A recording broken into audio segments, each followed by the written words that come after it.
9 deaths in less than a month. Charles Manson was the mastermind behind all of these murders. But why did his followers listen to his commands and murder several people? Let's find out right now.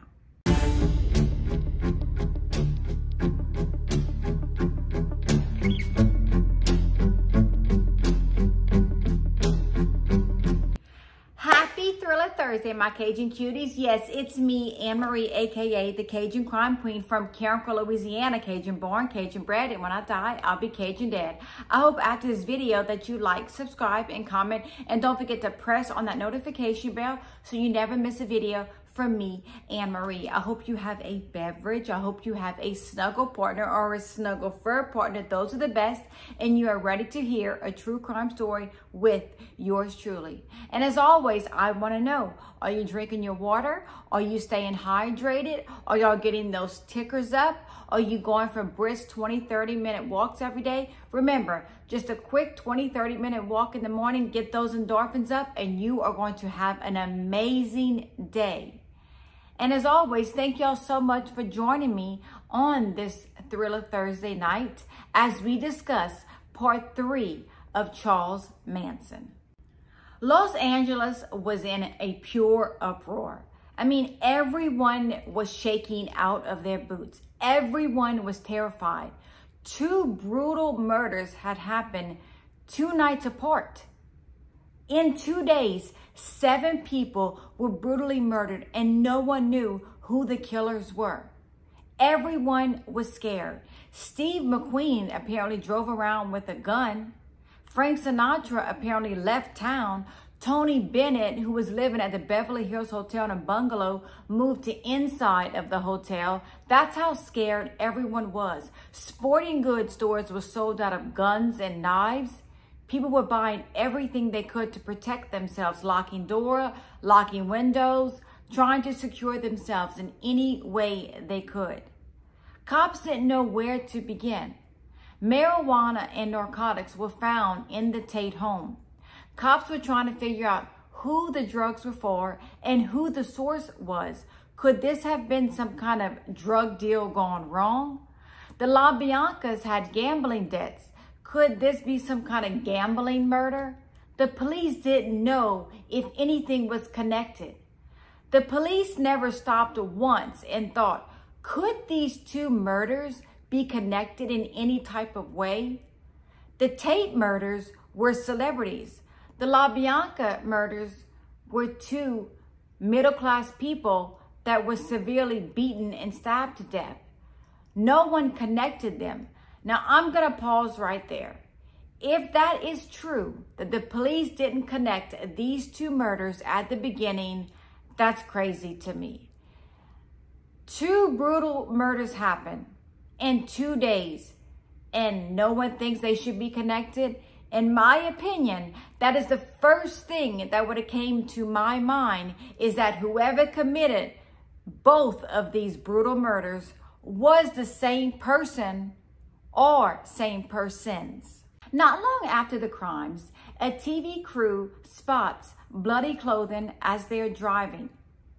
When the TV film crew spots the bloody clothing, they see a bloody sweatshirt and bloody jeans.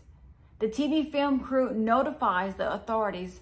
The authorities come out and they look at all of this evidence and realize this may be evidence for the crimes that had just taken place.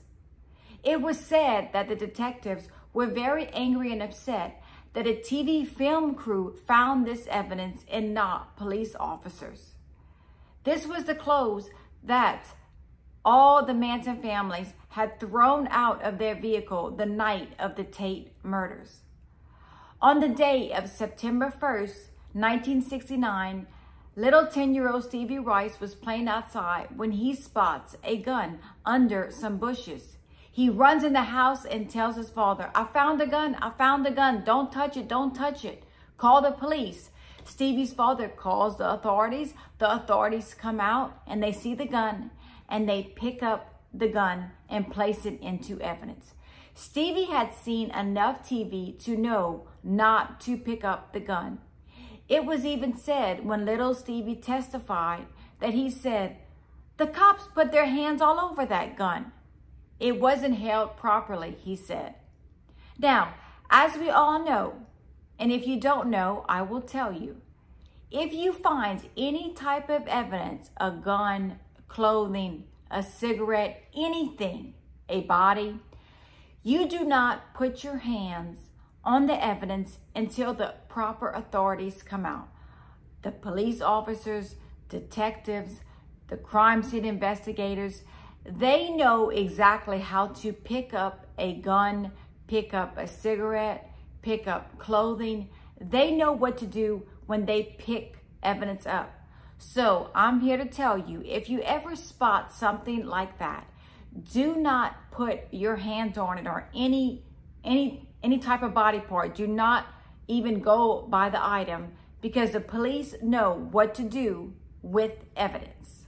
A couple of days after the Tate murders and the LaBianca murders, here comes helicopters, cop cars, the SWAT teams, detectives, police officers, and they surround Spahn Ranch. And Charles Manson, along with his followers, believe in their minds, oh no, they caught us. They know we committed these murders.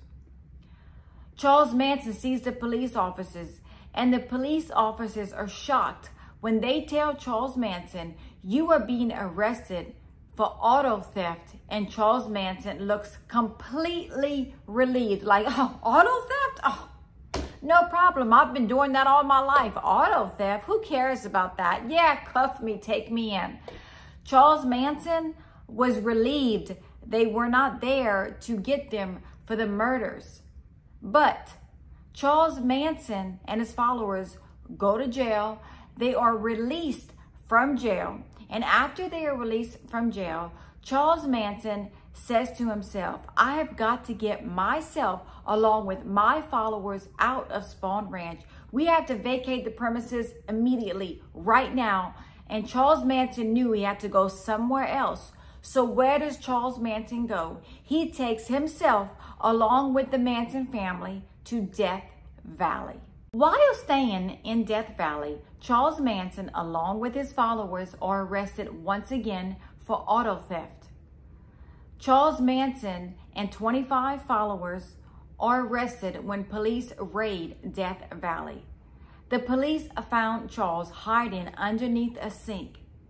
When the police officers spotted Charles Manson hiding underneath the sink, he looks at Charles Manson and says, get out. Charles Manson simply stands up and says, hi. The cop says, what is your name? He simply says, Charles Manson. The cops arrested Charles Manson along with 25 of his followers. They were all booked and sent to jail. On November 6, 1969, while Susan Atkins is incarcerated in LA, she tells a big secret. She is speaking with one of the inmates, and she tells one of the inmates how stupid the cops are, how the cops are on the wrong track with so much crime in this area. And of course, the inmate is like, what are you talking about? What do you mean? And Susan tells the inmate, you know those murders up in Benedict Canyon that were committed over the summer? The inmate says, yes, of course. She says, do you want to know who committed those crimes? The inmate says, who? She says, you're looking at her. Susan Atkins had this big, huge secret that she could not keep for any longer. She wanted to boast about what she did. And she thought the cops were so stupid that they hadn't been caught yet. And they were on the wrong track with so much crime in the area. Susan Atkins also told the inmate that they had a death list. And they had targeted tons of celebrities such as Elizabeth Taylor, Richard Burton, Steve McQueen, Tom Jones, and Frank Sinatra. The inmate, of course, told the authorities. Everyone was freaked out. And around this time, Leslie Van Houten, Charles Manson, Charles Tex Watson, Patricia Cran-Wrinkle, Susan Atkins, and Linda Kasabian were all arrested. And on November 12th, Al Springer, who was a guest at Spahn Ranch, told authorities that Charles Manson had said that he had knocked off 5 people when Al had visited the ranch on either August 11th or August 12th. He couldn't remember. He said that Charles Manson told him that they had killed some people. So now authorities knew in their minds that the Manson family was somehow connected in the Tate murders and the LaBianca murders. But those were not the only murders the Manson family had committed. The trial begins on July 24th, 1970, and Linda Kasabian is given immunity in exchange for her testimony. And as I mentioned in last night's video, Linda Kasabian was a Manson follower. She was a driver of the car the night of the Tate murders and the LaBianca murders. She participated in no killing, but she did drive the car. She testified against Charles Manson and the Manson family. The trial was widely documented and was insanity from beginning to end. I'm talking about crazy things. The 3 girls, Susan Atkins, Leslie Van Houten, and Patricia Cran-Wrinkle, would be seen holding hands in the hallway singing. Sometimes they would have pigtails. Then the next day they would be bald. Then the next day they would have an X carved out in the middle of their forehead. Then the next day Charles would tell them to hold their hands up in some kind of stupid signal. Every day Charles Manson and the girls would get together and they would discuss what they were all going to do. And that wasn't just inside of the courtroom. Outside of the courtroom were all the Manson followers, and their heads were shaved and they were ready to give interviews, and they were sleeping there, singing, just sitting outside the courthouse waiting for people to interview them and waiting for Charles Manson along with his followers to get out of jail. Now, Charles Manson wanted people to think he was crazy. And one day, while he was in the courtroom during his trial, he lunged at the judge with a pencil and flew across that desk and said, "Someone should cut your head off, old man." Charles Manson was furious that he could not get away with these crimes. Charles Manson may have wanted the jury to think that he was insane. Charles Manson wanted everyone to think he was insane, but the jury did not buy Charles Manson. On January 25th, 1971, the jury found Charles Manson, Susan Atkins, Patricia Cran-Wrinkle, and Leslie Van Houten all guilty of the murders of the Tate house and the LaBianca house. The jury knew Charles Manson and his followers participated and committed these crimes, and that Charles Manson was the mastermind behind these crimes. And on March 29, 1971, all the followers are sentenced to death, but the death penalty is overturned in 1972. So all the followers, including Charles Tex Watson, Charles Manson, Leslie Van Houten, Patricia Cran-Wrinkle, and Susan Atkins, all received a life sentence for the murders of Sharon Tate, Stephen Parent, Jay Sebring, Verkowski, Abigail Folger, Leon LaBianca, and Rosemary LaBianca. It was very sad for both families, the Tate family and the LaBianca family, to know what their families went through at the hands of a devil. An attorney by the name of Ronald Hughes represented Manson follower Leslie Van Houten.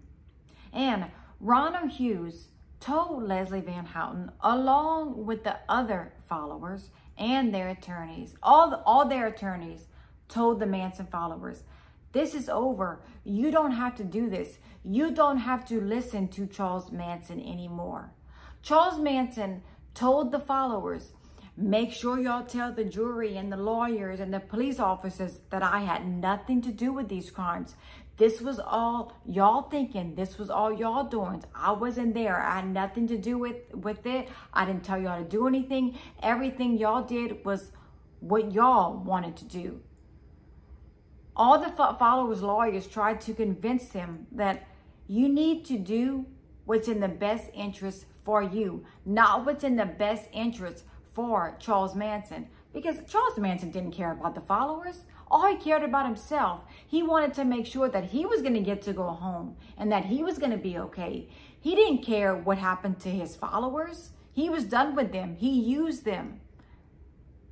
All he wanted to do now was get out of jail and move on with his life and probably find new followers knowing Charles Manson.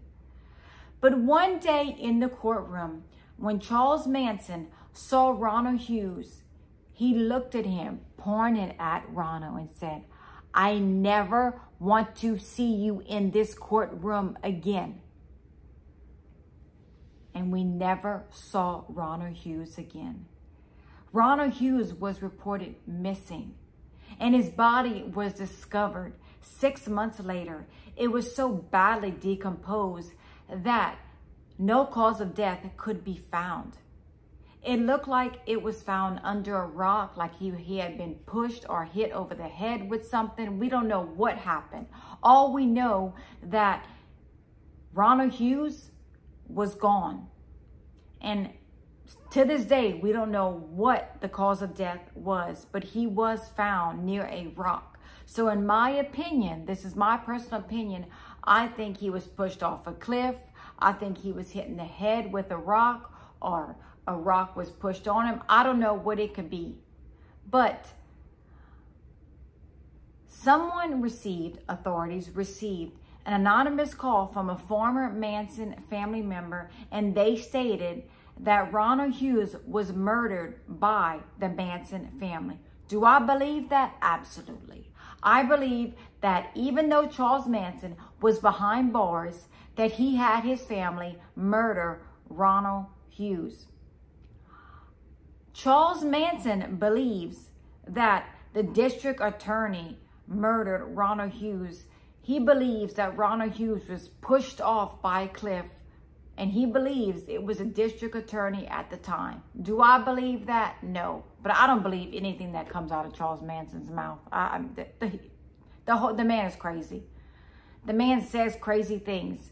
But it is so crazy to me that even when Charles Manson is behind bars, he's still so powerful, so charismatic, so manipulative. He is a type of person that is scary. Everyone just does what he says. And I wonder if Charles Manson even told his family to commit this murder, or his family just said to themselves, we know when Charlie says, I don't want to see you in this courtroom ever again, if his family knew what to do and they knew to kill Ronald Hughes. I've always wondered that. But Charles Manson was behind bars for the rest of his life, along with his followers. On September 25th, 1984, while Charles Manson is incarcerated, another inmate claims that God told him to kill Charles Manson. The inmate sets Charles Manson on fire, causing severe burns to Charles Manson.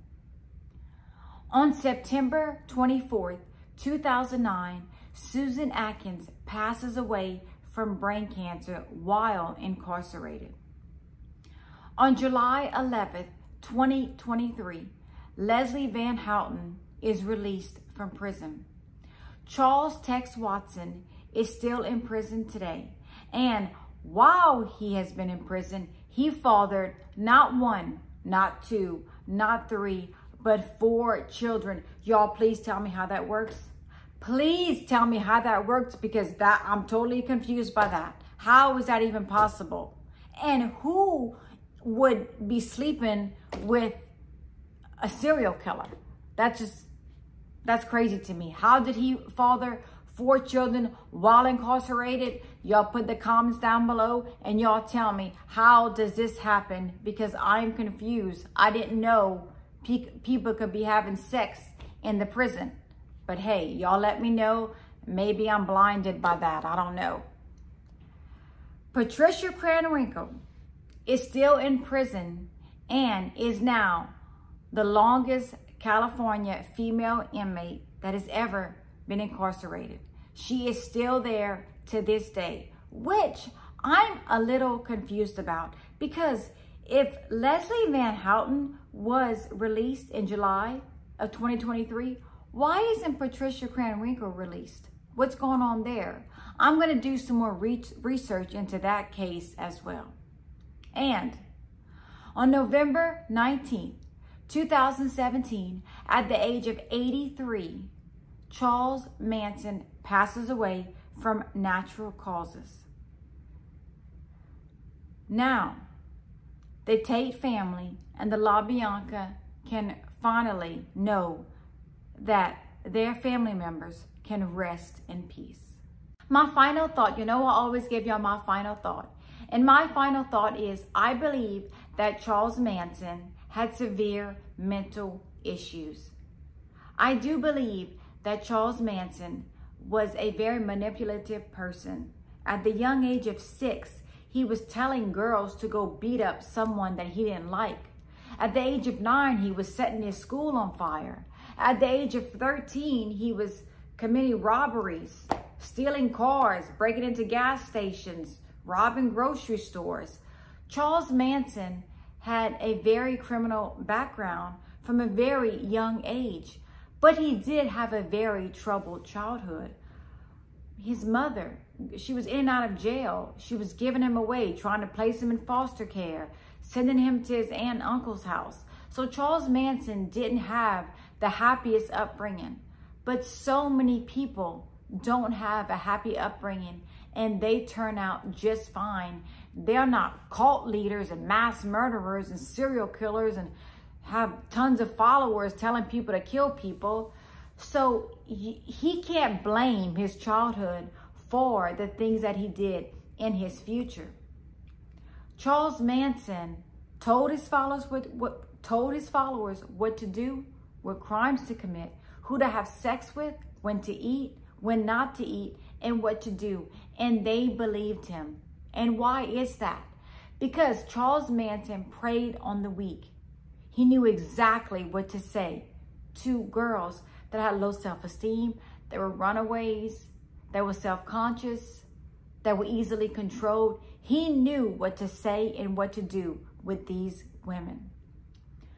I also want to mention something I hadn't told y'all yet, because I was waiting to the end because it is hard for me to discuss.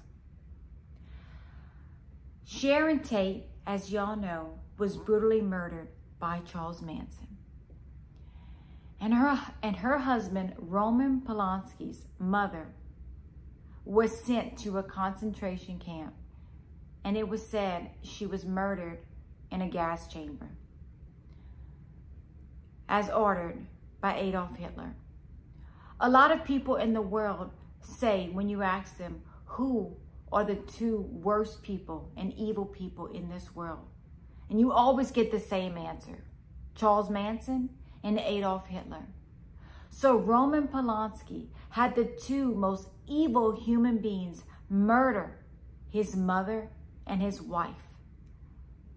According to Sharon's younger sister, Deborah, Roman was devastated by the death of his wife and couldn't even bear to think about it. And do y'all want to know who cleaned up Sharon Tate's blood? Paul Tate, Sharon's father, cleaned up all of Sharon Tate's blood off of that carpet. He saw where his daughter begged for her life and the life of his grandchild. How sad and terrible is that? I cannot even imagine having or wanting to do that deed. But Paul Tate got down on his hands and knees and cleaned up his daughter and grandson's blood. My heart goes out to the Tate family and the LaBianca family and all the other families that were affected by Charles Manson along with his followers. I want to tell y'all that this case was the hardest case I've worked on. So much details in this case. And tomorrow, August 9th, is the 55th anniversary of the death of Sharon Tate and her friends. August 10th is the anniversary of the LaBiancas. I hope y'all enjoyed today's video. I hope that y'all like, subscribe, and comment. And as always, stay safe. Always be aware of your surroundings. Thank you so much. I love all of you. And I will see y'all next week. Bye.